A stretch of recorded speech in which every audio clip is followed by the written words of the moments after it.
Olá, amigos internautas do Gcast, o canal no YouTube da Gazeta do Paraná. Nós estamos iniciando mais um Gazeta Entrevista. Hoje, excepcionalmente, eu, Luiz Carlos da Cruz, estou na apresentação. E hoje a nossa entrevista é uma entrevista à distância. Eu tenho o prazer de conversar hoje com uma das figuras centrais do bolsonarismo brasileiro. Ele é inclusive uma das pessoas investigadas pelo ministro Alexandre de Moraes, do STF, pelos atos de 8 de janeiro. O ano passado mudou seu domicílio eleitoral para Cascavel, onde foi candidato a vereador, fez 739 votos, mas agora, em abril, teve prisão preventiva, inclusive decretada pelo ministro Alexandre de Moraes, pelos atos de 8 de janeiro. Eu converso com o Leonardo Rodrigues de Jesus, que todo mundo conhece como Léo Bolsonaro, sobrinho do ex-presidente Jair Messias Bolsonaro. Léo, é um prazer tê-lo aqui na Gazeta do Paraná, aqui no Gcast, no nosso canal no YouTube, e queria que você falasse um pouquinho aí. Tá tudo bem contigo? Você está na Argentina, como é que você está vendo esse momento político? Bom dia, Luiz. Muito obrigado aí, equipe da Gazeta do Paraná. Sempre uma satisfação conversar com vocês, equipe profissional, com uma boa recepção. Tive entrevistas anteriores com a Bruna, foi um prazer. Mais uma vez, muito obrigado pelo espaço. Estou realmente aqui nesse momento na Argentina. Como você falou anteriormente, tive meu pedido de prisão preventiva, decretado pelo ministro Alexandre de Moraes. Mas antes de entrar nesse assunto, quero mandar um abraço aí para as pessoas de Cascavel. Estou com muita saudade dessa amada cidade, que me recepcionou com grande amor e carinho. Tenho grandes amigos aí, a família Miquelita, nosso falecido e amado Pedro. Então, um abraço a todos de Cascavel e toda a audiência que está nos escutando. Então, realmente, Luiz, estou nessa situação de asilo, asilo político e exílio, é a situação de uma pessoa que está fora do seu país, assim como meu primo Eduardo também está nos Estados Unidos. Então um momento realmente que a justiça do Brasil não está seguindo os trâmites e os critérios, virou realmente um órgão político. Não, a gente tem visto aí nas condenações do ministro Alexandre de Moraes, 14, 17 anos. Você acha que essas ações, essas decisões, essas condenações, elas já estão assim, digamos, prontas? Você acha que você vai ser condenado, que o presidente Jair Bolsonaro vai ser condenado? Essas principais figuras no entorno do ex-presidente, você acha que é uma decisão já do ministro do STF de condenar essas pessoas? Essa pergunta eu posso ter que voltar um pouquinho no tempo, Eu acho que essa é a minha opinião em relação ao ato do 8 de janeiro. Foi mais uma manifestação que deveria ser pacífica, se não tivesse realmente esse grupo, estranho grupo infiltrado dentro da manifestação. Se você buscar no histórico das manifestações feitas pela direita, todas foram pacíficas e ordeiras, diferentes das feitas pela esquerda. E foi muito bem articulado. Se você pensar, o golpe realmente veio da esquerda. Porque com essa carta, que está sendo feita com os bolsonaristas e com os apoiadores da direita ou do presidente Bolsonaro, com essa carta que foi feita e com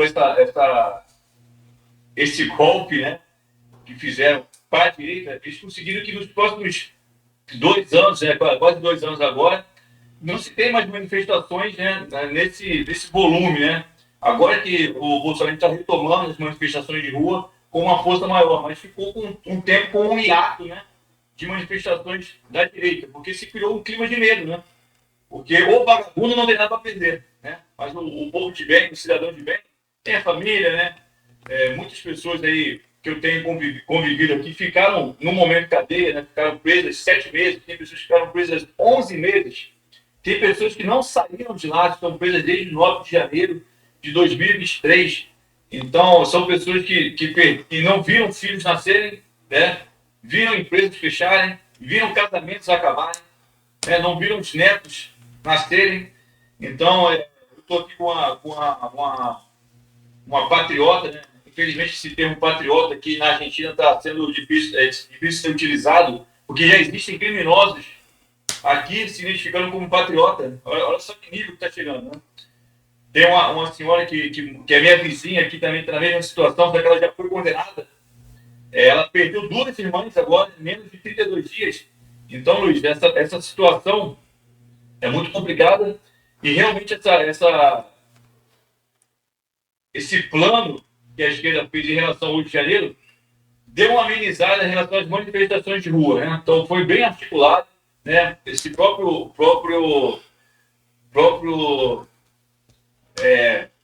perda das imagens, né? De mais de 200 câmeras, né? Um dos locais mais vigiados do Brasil, que é os ministérios, né? De forma misteriosa, as imagens fugiram, sumiram. Por que sumiram? Porque seria um modo de inocentar e condenar as pessoas corretas. Então, é mais um misterioso fato dentro desse 8 de janeiro. Pois é, as manifestações estão retomando, e até com uma certa força, eu diria, aí lideradas pelo pastor Silas Malafaia. Você tem acompanhado esses movimentos? Como é que você está vendo? Sim, a gente tem acompanhado com muita esperança, né? Acreditando que essa mobilidade essa mobilização, né? Possa sensibilizar, dificilmente vai sensibilizar o judiciário, né? Mas vai sensibilizar as pessoas, né? O brasileiro, né? Que tem que parar, né? O país tem que parar, não só por causa da anistia, mas por causa do caminho que o Brasil está sendo colocado, né? A gente vai entrar em inúmeras coisas ruins que o país está passando, né? Aumento da carga tributária, impostos, né? Aí tem a parte da anistia, aí tem a crise do INSS, aí tem as aproximações do Lula com ditaduras, agora a visita do Lula aqui, a bandida argentina aqui, né? A criminosa. Ele esteve ontem aí, né, na Argentina, presidente. Ninguém fica brincando que eu posso se atrai, se contrário, né? Acho que vagabundo se atrai. Então, a primeira coisa que o cara fez visitando a Argentina Cristina Kirchner. Foi visitar a criminosa, porque a gente tem 5 brasileiros presos aqui desde novembro do ano passado. Então, exemplos bons não faltam, né? O meu filho Eduardo veio aqui na Argentina no ano passado, visitou os brasileiros nessa situação, né? Que aqui não se configura crime. Então, por que essas pessoas estão presas? Então, essas manifestações estão tomando mais força, o povo, de modo geral, não só o bolsonarista, né? O próprio isento está se incomodando, né? Então, eu acho que essas manifestações de agora, até o pleito de 2026, elas vão crescer, vão ganhar musculatura e vão ser inúmeras pautas, né? A gente vê que os discursos acalorados dos parlamentares vão por vários assuntos, desde a liberdade até a parte econômica. Então, fatos não faltam para bater nesse governo atual. Há quem diga que a direita brasileira, no momento, está meio dividida. Olhando aí de fora, você vê essa divisão? Eu não acho que seja divisão, né? A própria imprensa, ela sempre colaborou com a esquerda, né? com o centrão. Então, essa parte, por exemplo, as pesquisas tentam o tempo inteiro colocar outros possíveis nomes, além do Jair Bolsonaro, né? Para a direita. Só que, quando você coloca essa movimentação de se colocar outro nome no lugar do Jair Bolsonaro é muito perigoso, de modo geral. Você está compactuando com as ações do STF. Né? Você está dizendo, não, eles estão certos, o presidente Bolsonaro não pode disputar 2026 e está tudo bem. Então, você vê que a esquerda, né? E isso é uma coisa invejável, ela é muito organizada e tem tentáculos para tudo que é lado. Então, eu peço, você pode incluir como um clamor meu, né, do Léo aqui para todas as pessoas, cidadãos de bem, né, bolsonaristas ou não, de direita, claro, que parem de compartilhar qualquer coisa que se aparenta como colocar um nome no lugar de Jair Bolsonaro. Não é porque é meu tio, é porque não está sendo justo essa exclusão dele das próximas eleições. Essa inegibilidade dele não é legal. Mas você acha que ele vai recuperar os direitos políticos até a eleição do ano que vem? Essas informações técnicas, Luiz, se eu for entrar, eu vou errar em algumas falas. Mas eu tenho certeza que a equipe de advogados, aí, toda a estrutura do PL e pessoas próximas do presidente Bolsonaro estão trabalhando para que essa justiça seja desfeita e que ele possa, né, pelo bem da democracia, disputar as eleições de 2026. Não, mas como é uma incógnita ainda se ele vai ter esses direitos políticos restaurados até 2026, não seria o momento de trabalhar um outro nome da direita paralelamente para que seja o eventual candidato a presidente no ano que vem? Eu acho que esses planos, como eu te falei anteriormente, desgastam o nome do presidente Bolsonaro e chancela e carimbam que a população está concordando com o que está acontecendo. Eu acho que essas próprias manifestações, os possíveis nomes, caso seja esse terrível desfecho dele ficar fora, já estão ali circulando em volta das manifestações, estão tendo espaço de fala.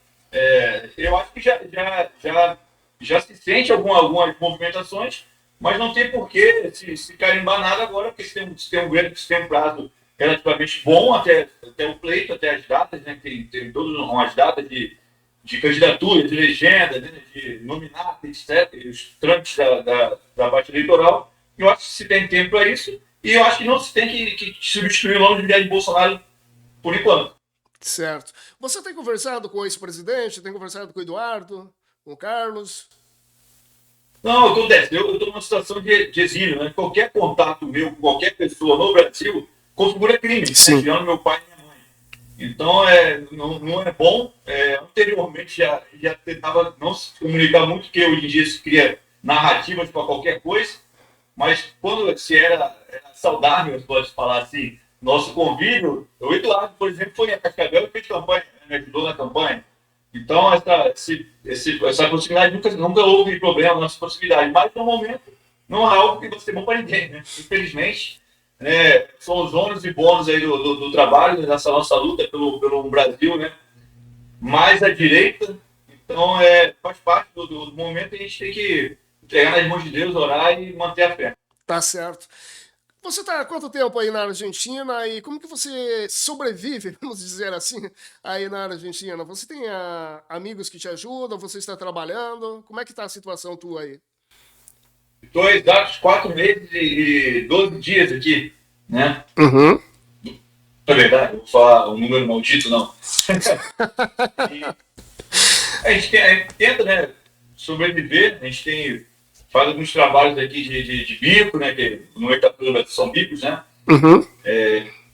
E vai tentando o culto de redes sociais também, chega um texto ou outro, e nada fixo, né? Porque até a busca pelo trabalho, né? As pessoas ficam receosas em contratar, mas hoje em dia, na localidade que eu estou, que é melhor não falar, né? As pessoas já são vistas com bons olhos, né? Já conseguem entender um pouco o que acontece, né, no Brasil. Por incrível que pareça, muitas pessoas não sabiam nem que o presidente Bolsonaro tinha sofrido aquela tentativa de homicídio. Então, aos poucos, as pessoas vão se sensibilizando e vão entendendo que são um grupo de fatores e de fatos que estão levando o Brasil para um caminho ruim, né?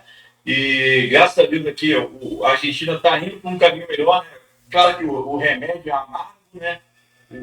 A economia vai se ajustando, não é um virar de chave. Então o Milei tem feito um bom trabalho, tem sido reconhecido aqui na Argentina, e essa possibilidade dele com o Bolsonaro nos faz também, né? A gente herda os adversários, mas também herda o prestígio, né, do presidente Bolsonaro. Então a gente realmente está sendo suprido pelas pessoas aqui. Eu, por exemplo, num restaurante de uma amiga que cedeu o espaço aqui para poder usar a internet de uma forma melhor. Então, graças a Deus, existem muitas pessoas de bem também na Argentina. E eu estou sendo muito ajudado, né? Se tem uma pessoa que tenha o sentimento de gratidão muito aflorado, sou eu. Tanto que a primeira coisa que eu fiz foi agradecer aí a recepção sua no programa, a Cascavel pelo mais de um ano quase um ano que eu fiquei ali. Então, gratidão para mim é uma coisa que eu pedi para meus pais, eu sempre faço questão de agradecer. E aqui onde eu estou sendo muito bem cuidado, graças a Deus, eu acho que por ter pai e mãe fervorosos a Deus, nada tem me faltado. E tem muitos brasileiros aí na Argentina, brasileiros que estão na mesma situação tua? Na localidade que eu estou, Luiz, são mais de 100 pessoas, tá?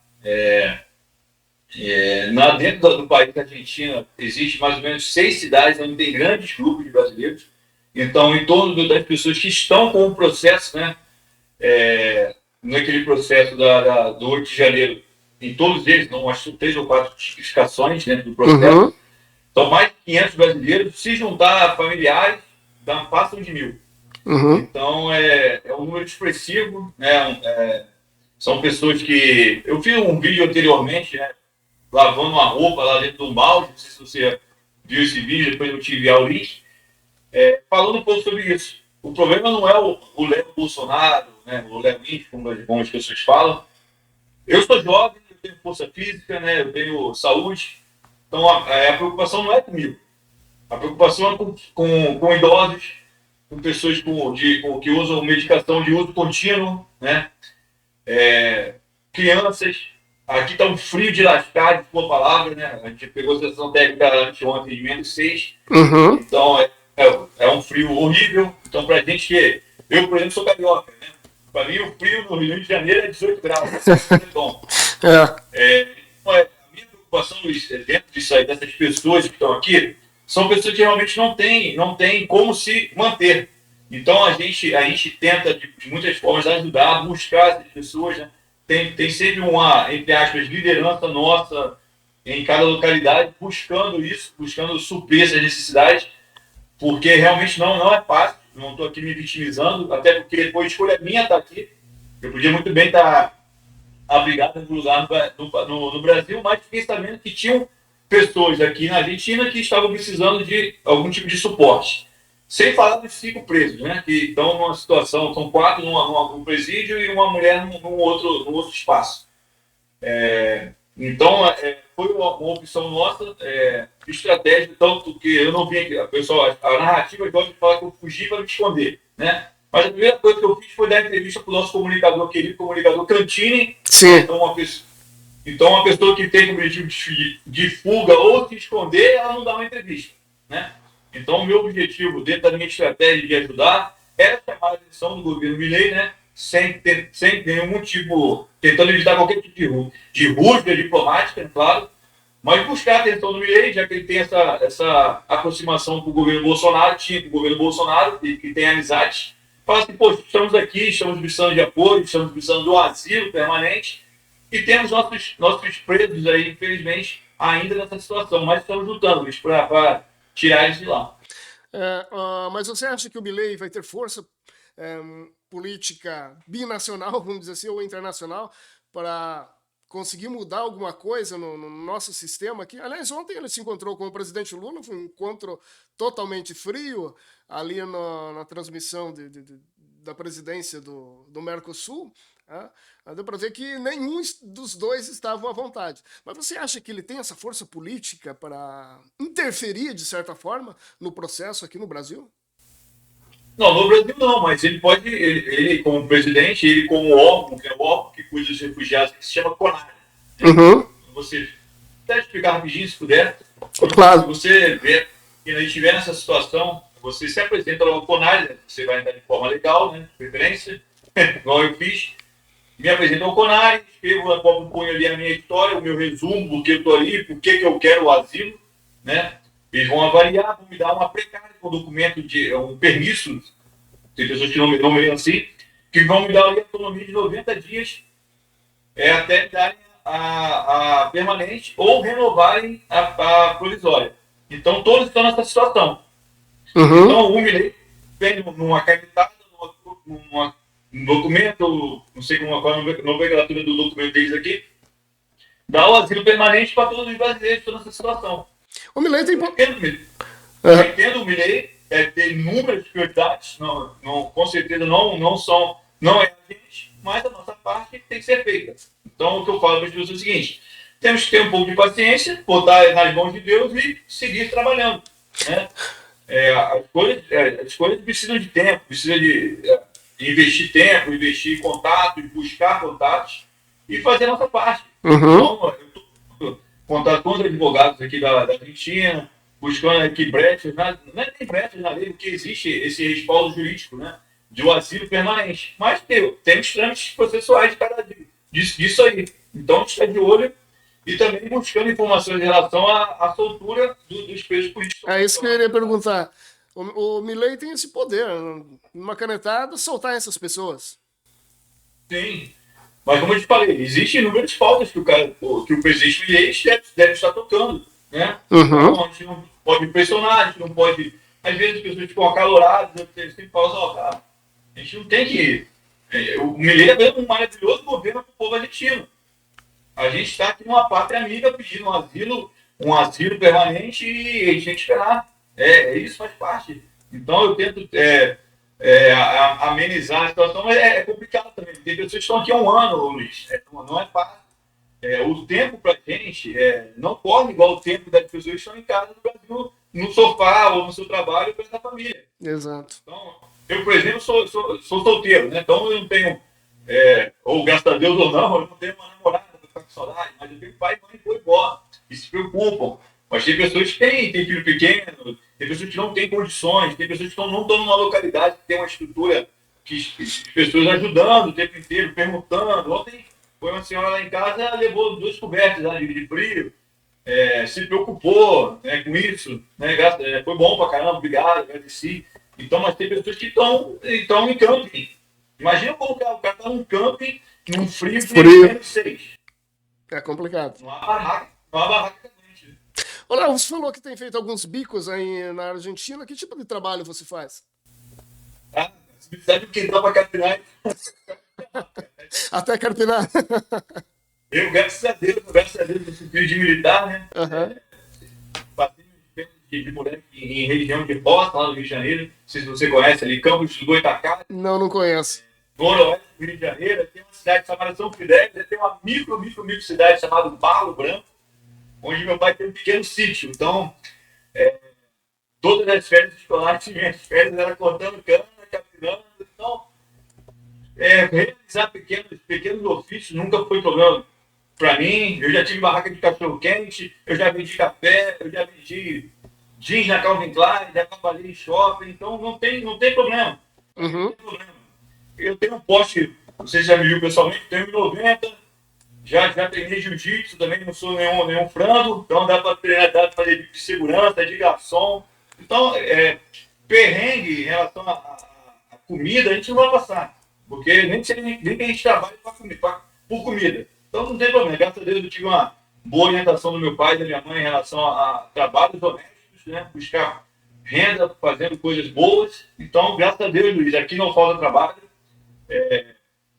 É uma região que tem muita entrada e saída de turistas, então a Argentina em si é um lugar que tem um Brasil bonito, né? Então está sempre cheio de turistas. Então tem sempre alguém precisando de alguém para carregar uma mala.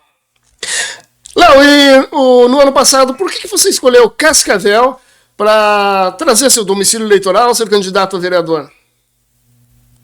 Então, aí eu tenho grandes amigos, né? Como eu falei no início da nossa conversa, eu tenho uma família muito querida aí. Uhum. Pedro Miquelita, infelizmente, nos deixou, a tia Norma, que é a esposa do Pedro Miquelita, o Valnor, que é o filho do Pedro Miquelita. Então, eu tenho uma grande amizade. O Valnor sempre foi um cara muito inteirado da política, da direita, com boas ideias, né? Com planos até sempre brigou, né? Precisamos de um partido só nosso. Sempre foi um cara muito visionário em relação à política e a gente nunca perdeu contato, né? Até nos últimos momentos. E por incrível que pareça, é um amigo meu que é um amigo da internet, um apoiador nosso, Uhum. mas foi um cara que sempre, né, em todos os perrengues políticos e situações que eu fui colocado, que pessoas até mais próximas me isolaram, ele sempre se manteve próximo ali com uma amizade leal a mim, né? Então, um abraço ao amigo Valnor, minha querida. Sempre se mostrou um cara amigo. Então, um belo dia ele me ligou e falou: ó, Léo, a gente está com uma situação aqui em Cascavel, né? A situação que eu falo das eleições passadas, que a gente tinha uma pessoa dentro da estrutura do PL que hoje em dia é o atual prefeito, vou dar uma cara, atual prefeito, né? Que por suas amizades eu não tenho tanta simpatia por ele, né? que assim que ele foi eleito, em Cascavel, ele foi lá na churrascada, no acampamento do MST, nosso colega Renato Silva. Então, eu não por pesquisa minha e também fala de pessoas aí, não me parecia uma boa pessoa para a Prefeitura de Cascavel. Então, esse amigo meu, Valor, me convidou para ir a Cascavel com o projeto, né, de ajudar o nosso amigo Márcio Pacheco, né, deputado estadual, se Deus nos abençoar, deputado federal em 2026, nessa candidatura dele, nessa disputa pela prefeitura. E ele falou, vamos propor, e aproveita que vem vereador, cara, que a gente precisa aqui de alguém mais próximo do Bolsonaro, a cidade é de direita, é uma cidade tradicional, e tal, e tal, e tal, e tal. E Luiz, eu aceitei o desafio. Foi um grande desafio, né? Primeiramente, eu tive que sair do PL, né? Eu acho que ninguém tem consciência de sair do PL, até porque eu fui o primeiro da família a entrar no PL. Mas eu achava que ali naquele momento eu poderia ajudar de alguma forma. Infelizmente os projetos às vezes não saem do jeito que a gente espera, mas eu fiz aí, igual você falou, de 739 votos. Não, é um número significativo dentro de uma cidade que é bairrista, né? Que a primeira coisa que me falaram é que eu caí de paraquedas, né? Aí eu até brinquei, eu nunca vi paraquedista cair em algum lugar que não precisa de ajuda, né? Normalmente paraquedista cai e não precisa de ajuda. Então eu criei ali novas amizades, né? Fui recebido pela família do Miguelita, me mostrou que era Cascavel, tem muito que aprender ainda, né? Então, matando a sua dúvida, a minha ida para Cascavel foi um plano, foi algo planejado, foi algo consciente, né? Eu consegui depois levar o Eduardo aí a Cascavel. Todo mundo duvidou que ele não viria aqui, até porque ele estava numa viagem no México, mas veio, né? A gente tem uma amizade de primo, uma pessoa que eu admiro demais, politicamente, como pai, como amigo, como tudo. Veio a Cascavel, nos ajudou no projeto, né? Então a gente buscou ali trazer um pouco mais do bolsonarismo para Cascavel. Conseguiu que o time não subisse no palanque lá com o Renato Silva, né? Ele decidiu isso aí, mas eu falei o seguinte, aqui tem essa situação. O meu recado chegou. E o resto foi Deus, ou ele decidiu e assim foi, né? Agora a gente tem que trabalhar para 2026, né? Vou aproveitar e muitas pessoas já sabem, meu nome está disponível para disputar as próximas eleições para 2026 no estadual. Então, meu nome vai estar sempre disponível, eu vou estar sempre trabalhando em prol da direita, em prol do bolsonarismo. Então, independente do resultado, muitas pessoas falam que eu não ia fazer 50 votos em Cascavel, eu acho que eu fiz um pouco mais, né? Então, a direita, assim como você falou no início, eu sou um símbolo, né? Obrigado por essa homenagem, né? Eu me sinto honrado em ouvir isso de você. O meu nome e minha capacidade física, minha capacidade mental, o meu empenho vai ser de ser pró-direita, né?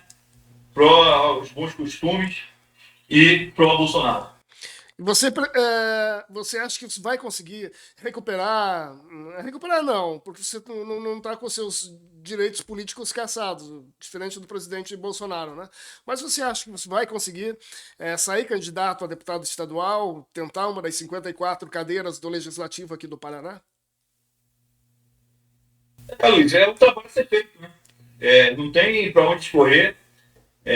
São 399 municípios, né? Dentro da minha estratégia, da minha equipe reduzidíssima, né, sem falar de dinheiro, quase zero, o que eu posso fazer é gastar só de sapato.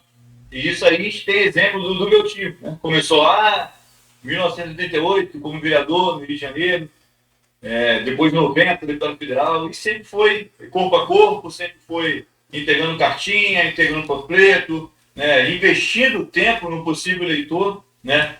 As pessoas, estou gastando tempo. Tu não está gastando tempo, você está investindo tempo. E assim foi como eu fiz em Cascavel. Todos os meus 739 votos, com certeza, né? Esteve ali, subindo, vou botar ali.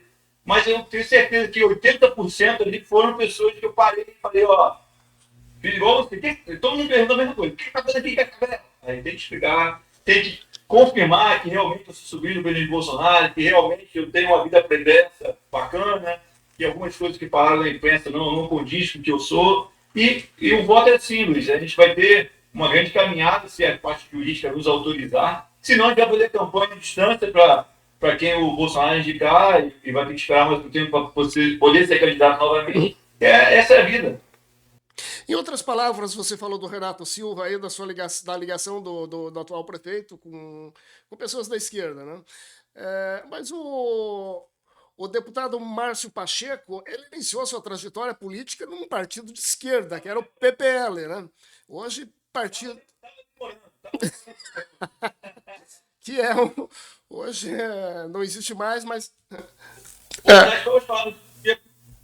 E eu te falo, se você pensar, se você buscar na sua memória aí, eu acho que você é de direita, assim, pela minha análise, eu acho que você é mais para a direita do que para a esquerda.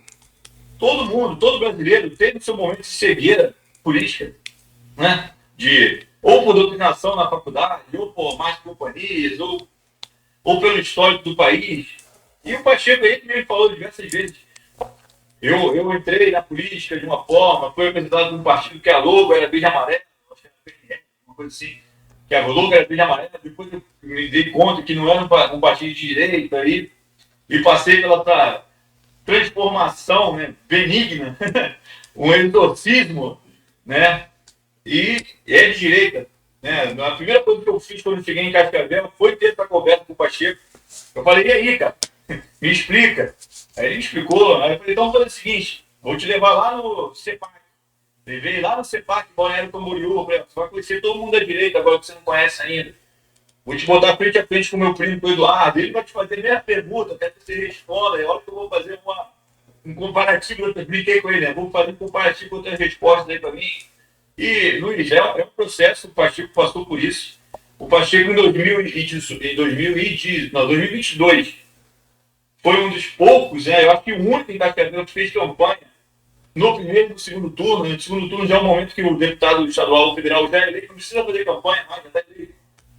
Mas tem vídeos dele lá, com data, lá atrás, fazendo campanha no segundo turno pró-Bolsonaro. Então, ele mostrou que realmente é um cara à direita, um católico fervoroso. Suas pautas são todas contra aborto, contra vacina, pró-arma. Então ele precisou provar e provou, tanto que o Eduardo foi a Cascavel, tirou a foto com ele também, abraçou, né? E é isso. Então as pessoas estão sujeitas a melhorias e o partido passou por uma melhoria muito grande. nesse processo todo aí, desde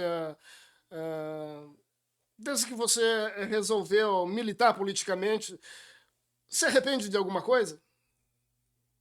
Não, não. Muitas pessoas gostam de perguntar, deve ser isso que você queria me perguntar, se eu me arrependo de ter ido no 8 de janeiro, ou alguma coisa assim do tipo. Deve ser isso que está passando nessa sua cabeleira. Então, não me arrependo. Eu fui em todas as manifestações, desde que eu me entendo de gente, por gente. Fui em todas pacíficas, todas com pautas bem definidas, né? Pro arma, contra aborto, fora Dilma, todas bem definidas, todas pacíficas. 8 de janeiro.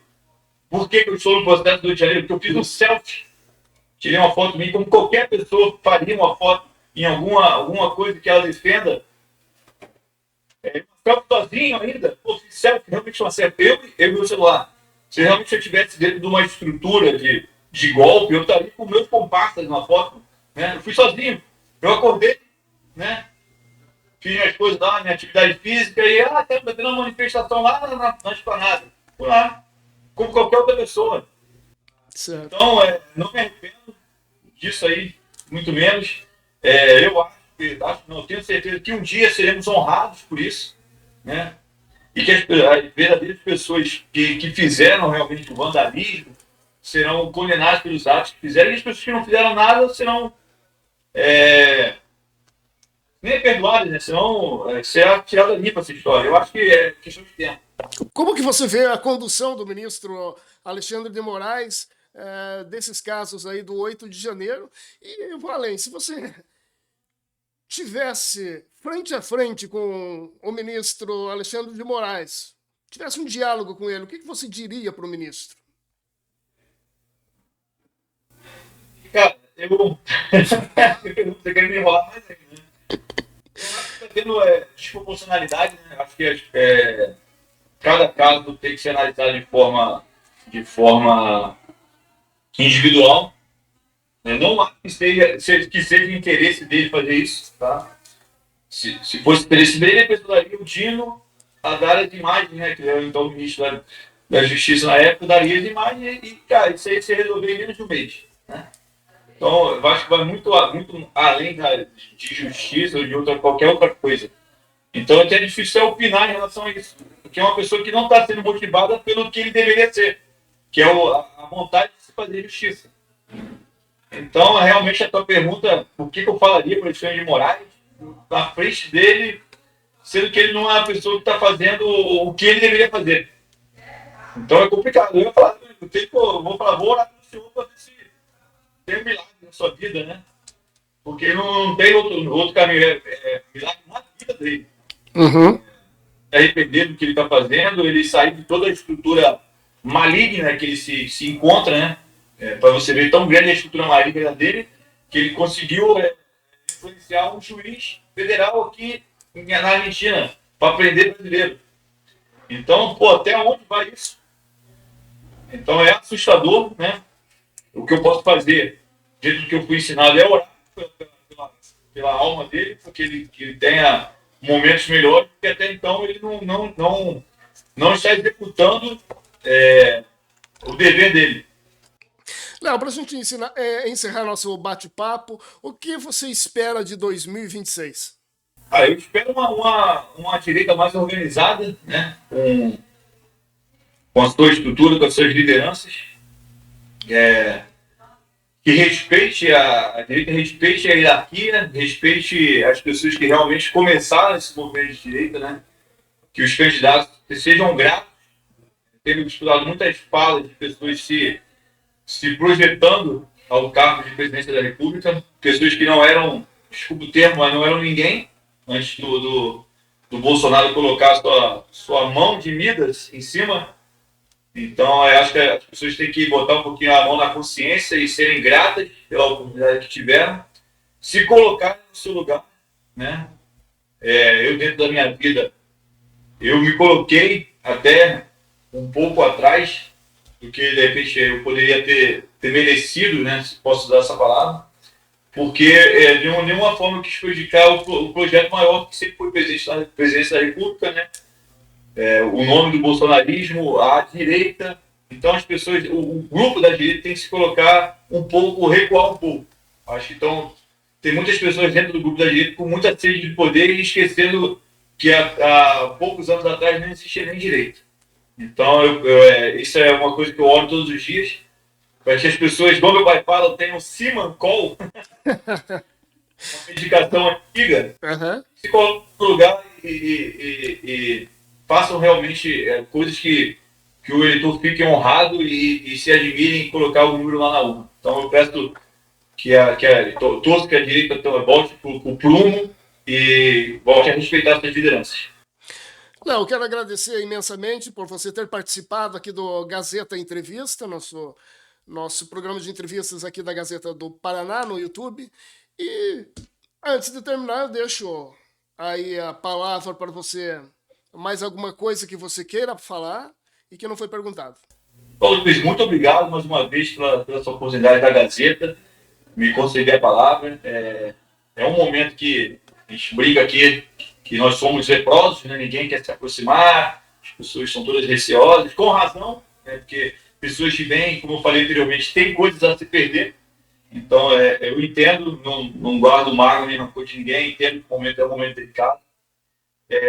Peço à população do Paraná, né, que é onde eu tenho agora o meu lar, né, Cascavel, que já comecem a pensar nos seus possíveis candidatos. O tempo é agora de estudo, use a internet, né? Use a internet como ferramenta de pesquisa, né? Gaste o tempo da internet, um tempo de qualidade da internet, buscando os possíveis nomes para deputado federal, deputado estadual, senador, os senadores que vão pautar todo o próximo governo. Então, temos bons nomes dentro do Paraná para o Senado, temos bons nomes dentro do Paraná para deputado federal e para deputado estadual. Então, a hora é agora. A hora é agora de montar as lideranças, né, tirar quem não está colaborando e trazer para perto pessoas do bem. Temos tempo suficiente para fazer boas escolhas. Então, vamos estudar, vamos se dedicar ao voto. É um direito, é um dever, é algo que precisa ser feito com responsabilidade. Então, Não estou puxando sardinha pro meu lado, não, tá? Existem inúmeros bons candidatos, até pessoas de repente seriam mais alinhadas com o interesse de cada eleitor, mas eu estou à disposição e existem muitas pessoas boas também, tá bom? E isso aí a gente precisa fazer com a orientação de Deus também. Não esqueçam disso, orem, peçam a orientação de Deus, porque no final é o voto que decide o destino do seu município, do seu estado e do Brasil de modo geral. Obrigado, Luiz. Eu que agradeço, Léo, pela tua participação aqui no Gazeta Entrevista e agradeço também aos nossos internautas que estão acompanhando ou que irão acompanhar ainda nosso programa de entrevista, hoje com o Léo Bolsonaro, direto da Argentina. Valeu, gente, Deus abençoe a todos e até a próxima. Um abraço para minha querida Cascavel. Só com Deus. Valeu, Léo.